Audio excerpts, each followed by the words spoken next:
Welcome to our channel. Today we how to authorize build property tools with Zillow data via API detailed guide step by step clearly. Begin by ensuring you have a Zillow API key. Visit the Zillow API documentation page to understand the available endpoints. Sign up for a Zillow account if you don't already have one. Once signed up, log into your account and navigate to the API section.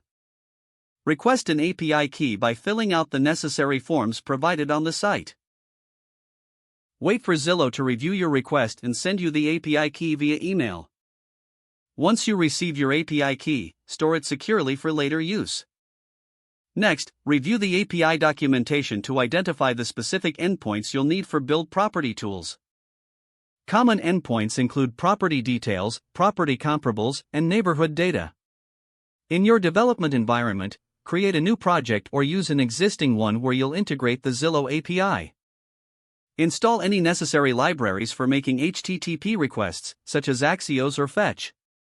Now, set up the base URL for the Zillow API. In your code, begin by creating a function to fetch data from the Zillow API.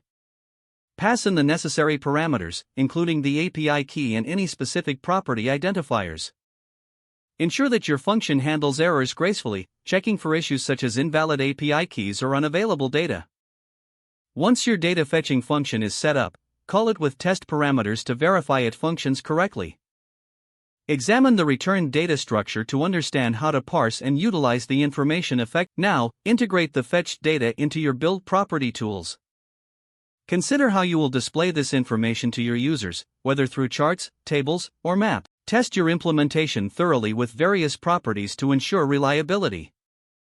Finally, document your code adequately for future reference and updates. If the page does not load, refresh the browser or try again in a private or incognito window.